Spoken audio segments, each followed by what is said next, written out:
I'm your host, Iris, affectionately known as the Dream Whisperer. And today we have two dynamic women that are making a difference in the world. We have Dr. Kimberly Hagen from Psych at the very end, and then we also have Dr. Nyiema Carter, and I'm not going to say the other part because I'll botch it up, and we don't want to do that. And she's from Mosaic, and she has some other dynamic things. So I just want to say thank you for being here. But before we go any further, I want us to take a deep breath and inhale. Yeah, and exhale. So yeah, that helped, didn't it? Yeah, everything is in divine order.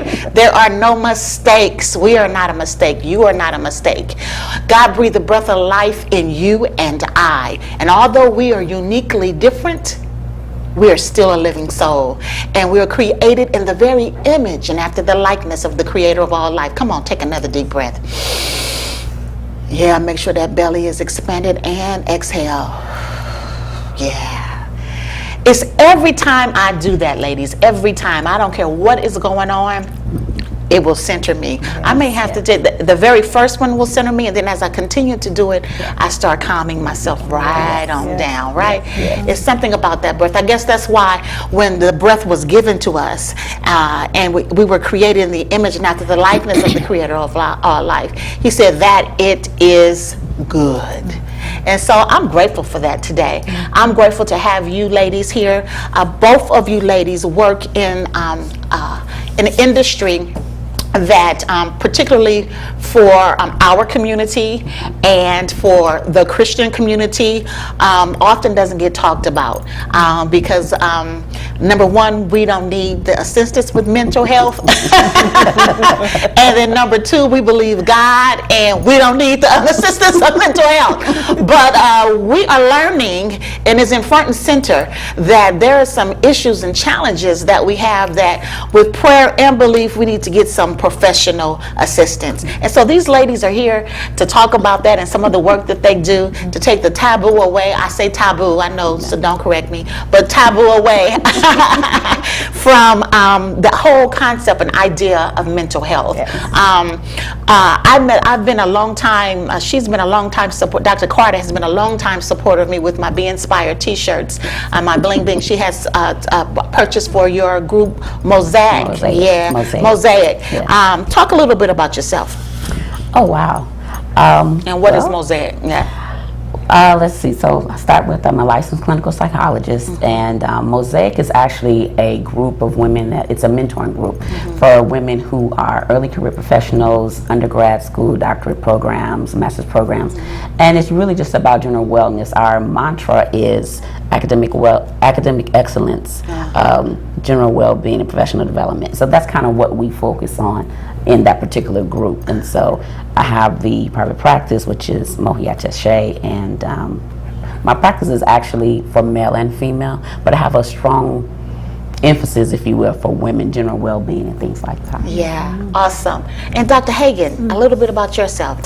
Well, I'm also a licensed clinical psychologist, and I wear many hats. I work at a large urban county hospital where I do pediatric care, and I work with and I work with kids who are under the supervision of DCFS, and I do forensic work there as well. So testifying and also determining findings to be submitted to court. And then, like Dr. Carter, I also have a private practice where I see everyone, but primarily women of color. Dealing with trauma issues has always been a focus of mine. I don't think for African American and people of color you can separate our legacy of trauma and its impact, its past, its current, and future impact on us. So that's something that's very important to me. So wearing all those hats has made it an interesting ride. I am sure. I know one of the things in that I found really exciting since I think his birthday was yesterday, was it not? Prince, she said she wanted to be a background singer. I did. For Prince. I said, wow, we went from Prince to... I guess he has that effect on you, you know. So So that's awesome. You know, you said something, since you brought it up, I'm going to ask you, because both of you talked about forensic, and I had never personally heard of forensic psychology. What is that? Dr. Carter? Okay, so forensic psychology focuses on, you can think about it in two different ways. On one, there are people who have histories of incarceration, who are incarcerated, have history of incarceration. You can also look at, conceptualize an individual and predict behavior to some extent by looking at a history of behavior. But then there's also what Dr. Hagen does, and I'll let you share that part. My piece of the forensic puzzle is actually working with victims.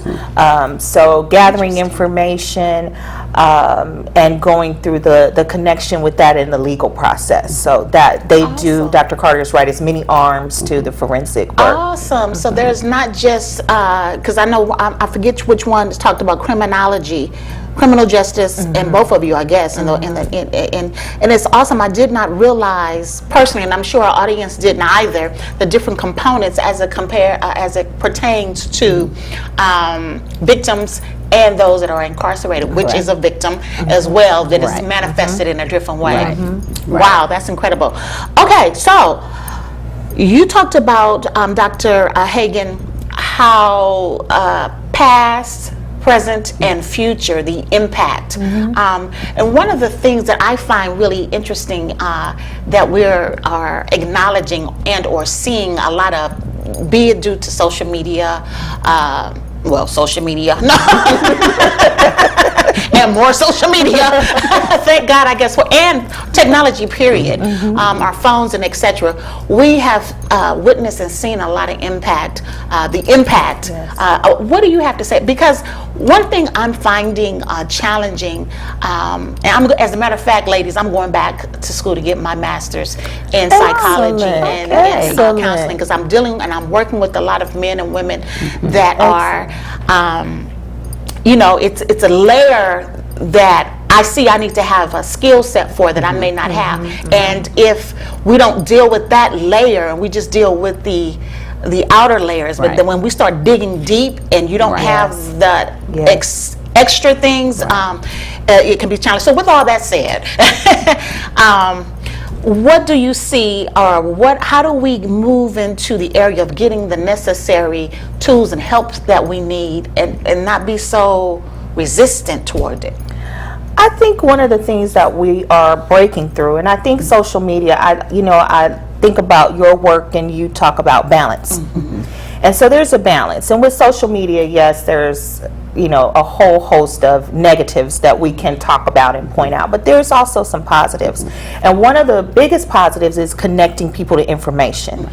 And I think for the African American community and also people of color, there's a stereotype of us being strong. So we don't access services. And any kind of mental health issue is seen as weakness usually. So people are reluctant. But I think with social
what do you see, how do we move into the area of getting the necessary tools and help that we need and not be so resistant toward it? I think one of the things that we are breaking through, and I think social media, I think about your work and you talk about balance. And so there's a balance. And with social media, yes, there's a whole host of negatives that we can talk about and point out, but there's also some positives. And one of the biggest positives is connecting people to information. And I think for the African American community and also people of color, there's a stereotype of us being strong. So we don't access services. And any kind of mental health issue is seen as weakness usually. So people are reluctant. But I think with social media, there's information. I always tell people that, you shop for your therapist. If you meet someone and you don't click with them, you don't feel the kind of connection, move on to the next one. It's okay. And to really think about it that way, this is usually a person that you will be spending a lot of time with, that you will be possibly sharing things that you never spoke of before. So it is really important for you to be connected. And I think social media has helped in that. It's spread good clinicians, quality work, word of mouth. So the information is out there. There's resources with Suicide Hotline. There's resources through Psychology Today. Both Dr. Carter and myself have websites. So there's information out there. And I think that's one of the best things about social media right now. Awesome.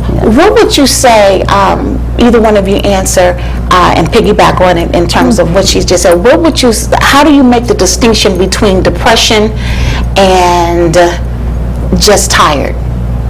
Or is it one and the same? Well, I think generally speaking, there's things that we see, like if a person is just tired, then maybe they might be a little low energy, I'll call you tomorrow, that type of deal. But depression is experienced in a different way, on a much broader scale. You're talking about energy, work performance, social interactions, as well as you can also observe changes in like personal hygiene, the inability to experience joy in things that they may have generally enjoyed. So for example, if a person is a member of a faith community, all of a sudden church isn't doing it anymore. They're withdrawn from family activities, they're withdrawn from maybe cooking, and you see them, there's a quite difference in presentation versus depression versus I'm just tired today. The person that's tired today can bounce back. Even a person that experiences depression can have bouts of bouncing back, but the predominant experience is low. So it's quite different. Good. Now, she's also, Dr. Hagen also talked about some things over there. You want to piggyback on some of the things she said as it pertains to look how you guys looking at me as it pertains to in terms of we're viewed as strong strength and getting the necessary counseling and things that we need to get. And I totally agree with that. I think that being strong is a good thing, being viewed as strong is a good thing, but people in general, people of African descent as well as those who are not, tend to see that as, you're strong, you don't need. And we ourselves even say we're strong, we don't need. As she said, it could be viewed as weakness. An individual can be strong and still have need, and it's okay. I think that there's a lot of things happening this week in the news, and I think that it's very important that we have the conversations about general wellness. I think there's a perception that mental health is limited to crises. Mental health is limited to pathology or something is wrong. We have to talk about general well-being. We have to talk about promotion of emotional health as well as psychological health. And when we can talk about that, it brings awareness and it removes the stigma. So when there is a challenge, then we're able to say, hey, this is an outlet, that this is a resource. But we have to have a conversation about the benefits and the significance of emotional and psychological health in that term, so that we know that we're talking about mental health and not just feeling good. Right, good. I like that. I like that. So, and there is a distinction in just feeling good and really having that conversation around the stigma and removing that stigma and finding that balance. Now, you are doing some exceptional work in the community and abroad. Talk about it. Okay, so along the lines of the Mosaic Mentoring Group, what we do is I focus my practice on women. I just love working with women.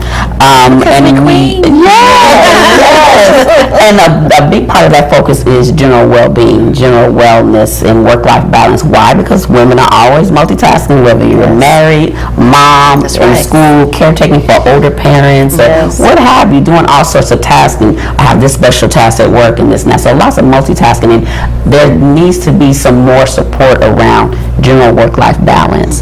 And so that's very important to me. I work with women who in school, women who, by the very nature of their work, are exposed to traumatic events every day. So we're talking about trauma nurses and EMTs and peace officers, firefighters. They're doing the work and they're trained to deal with it, but at some point it can become a burden without general balance and awareness of emotional health and that type of thing. I like to talk about just like maintenance. We go to the dentist every 6 months. We reboot our computers.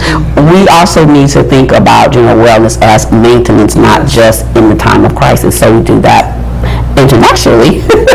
I have a project that's called City to Village International Initiative, and what we do is promote feminine health and hygiene by gathering feminine products and distributing in a village called Ababa in Abia State, Nigeria. And we do this annually. It's specifically for women who don't have access. We can also compare that to here with mental health services to some extent. Don't have access to running water and things like that. So feminine hygiene, they've been doing it for a long time. So it's not that they're not doing anything. It's just that in my thinking, what can I do? We could do more. Let's provide these things for them to kind of ease the burden. You know, like all women, they have the same aspirations for their children, for their spouses. They're resilient, they're women of faith, but they don't have all the resources. And they're oftentimes making decisions. Do I buy soap? Do I buy rice? We get feminine hygienes as well as staple products, which is rice and beans. And last year, we were also able to include sardines and powdered milk. Awesome. Every year, trying to get bigger and bigger. And you've been doing it now for how many years? This is actually the third year. This is the third year. Okay. But it's awesome. I can remember when you first got started. Yes. When you first got started. So this is that is awesome. It's called City to Village International. And of course, I will have the information on our website, the links where you can connect to her. Dr. Hagen, what are some of the things you want to tell us about Psych Think Incorporated and some of the other things you want to share? I just want to kind of dovetail on what Dr. Carter was speaking about, emotional health. I often tell people that come to see me, your emotional health is critical and it is on par and equal to your physical health. So if you're struggling with diabetes, you take care of that. If you're struggling with some type of health issue, you move on that. It should feel the same and be the same for your mental health. I want you to share some tidbits of information of some tools perhaps, of what can be used as we're shedding the stigma away from mental health. What can be used to assist in kind of finding a balance, or when you see yourself maybe in not a full-blown depression, but what are some tools, if any? I think one of the biggest hurdles is that people feel they don't have options. Yes. It is the underpinning of most mental illness. You don't. Questions, concerns about your mental health? You have options. Contact Dr. Kimberly Hagen at www.psychthink.com. I often tell people that come to see me, your emotional health is critical and it is on par and equal to your physical health.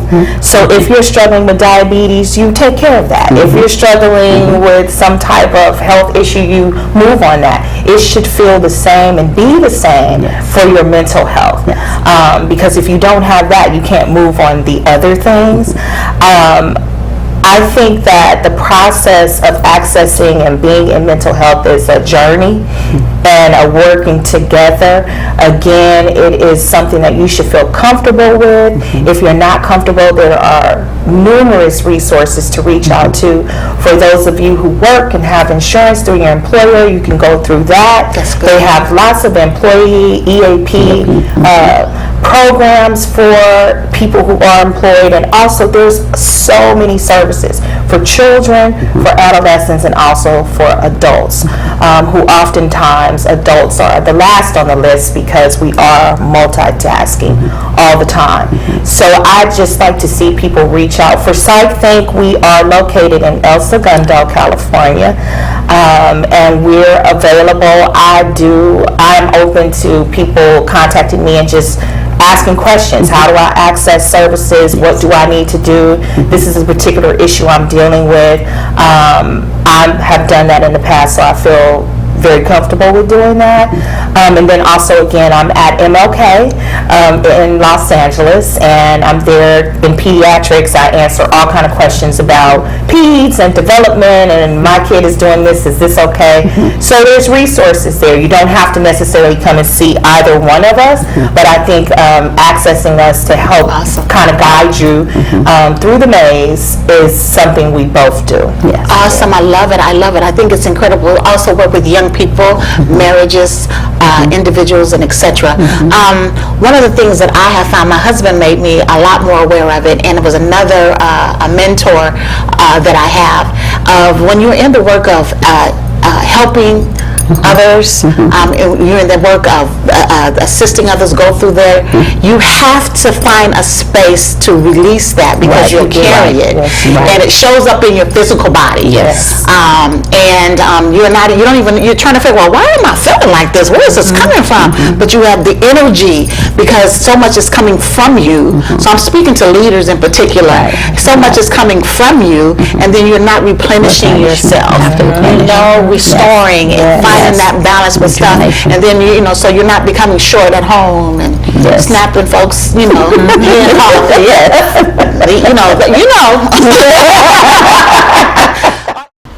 Dreamcatcher International and Iris Inspires honors Dr. Nyiema Carter and City to Village International Initiative with the Brady Richardson Scholarship Fund. For more information how you can participate, please go to irisinspires.com/foundation. The City to Village International Initiative sole purpose is to elevate and validate the lives and voice of Ariba women, and our donors embraced our commitment to promote feminine health and hygiene. Please be a part of Phase 2 and fill a bucket as we ship products off to Nigeria to help our sisters, for we are our sisters' keeper. You're in the work of assisting others go through there, you have to find a space to release that, because you'll carry it, and it shows up in your physical body. And you're trying to figure, well, why am I feeling like this? Where is this coming from? But you have the energy, because so much is coming from you. So I'm speaking to leaders in particular. So much is coming from you, and then you're not replenishing yourself. Restoring and finding that balance with stuff, and then so you're not becoming short at home and snapping folks, or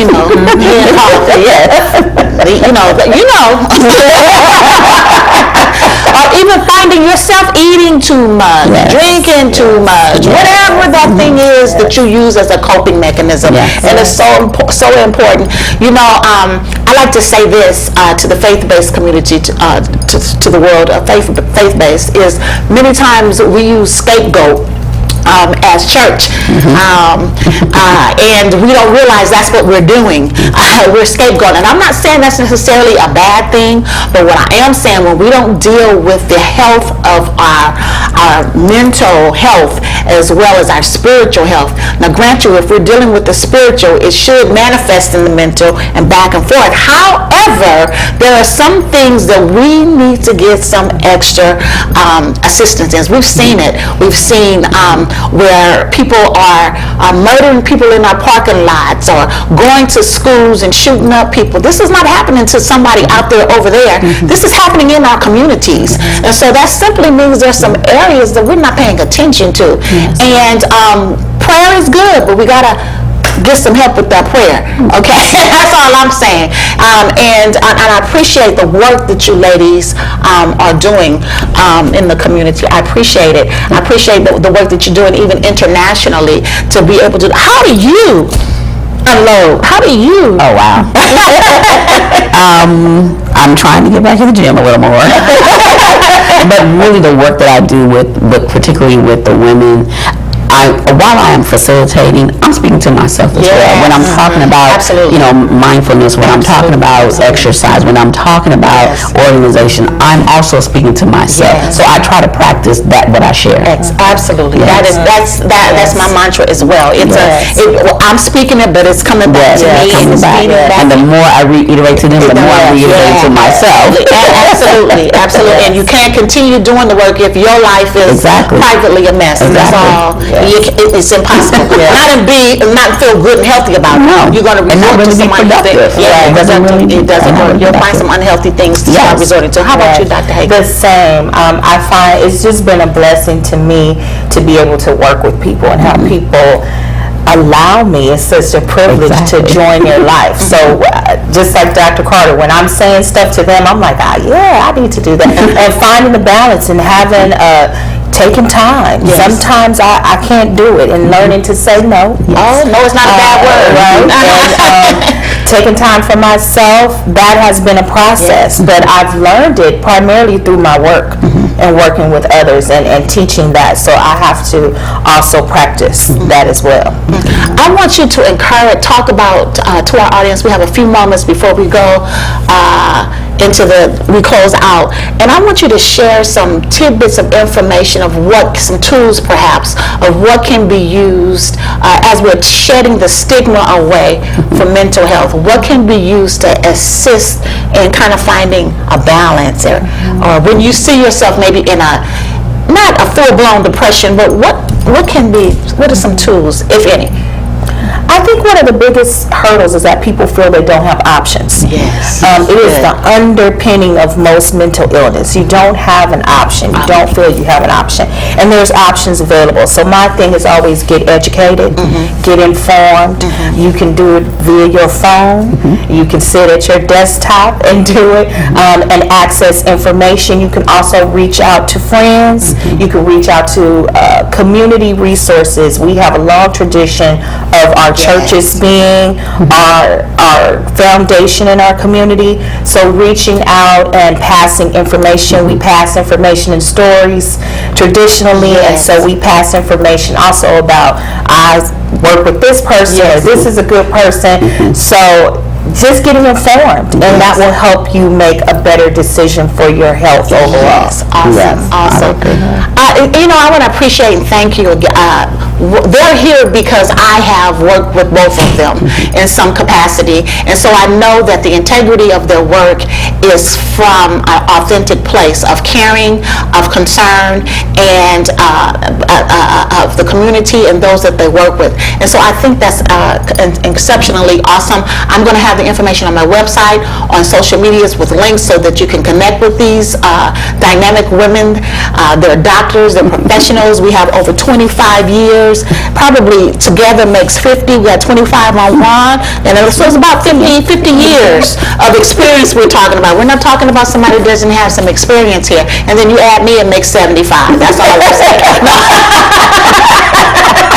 That's all I'm saying. So make sure that you check us out at irisinspires.com. Again, that's irisinspires.com. I'll have all of the information there. Dr. Carter, Dr. Hagen, thank you so much for sharing. Listen, I want to thank our supporters, Carson Christian Center, my pastor Henry and Katie Yando, and then the O2 Worldwide, where the first wealth is health, and we're talking about mental health along with physical health.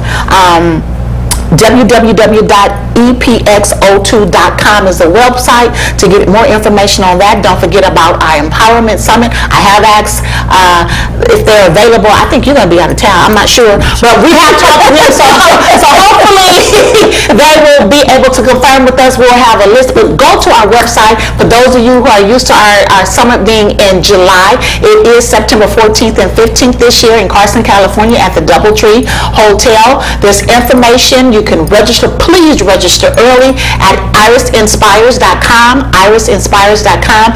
Do not forget to breathe as you inhale and exhale. Yeah. Oh my gosh. I can't imagine nobody not doing that. Inhale and exhale. Yes. It reminds you and I that we are a living soul, uniquely different. But breath is what makes us family. So if we can remember that, it can eliminate a lot of the anxiety. It can eliminate a lot of the things that we see as different when we see that we are nothing but family, breathing the same oxygen. God bless you. Don't forget to breathe. Sometimes we forget. We get caught up and forget who we are. Why are we here? And we are pulled, it can pull us into this journey, and as we are pulled into this journey, we can take a deep breath and remember that we are a miracle. The miracle of breath, remembrance. And all that you do, be the full expression of God in the earth. Sometimes that is the God, the only God, some will see. God bless you, and see you next time.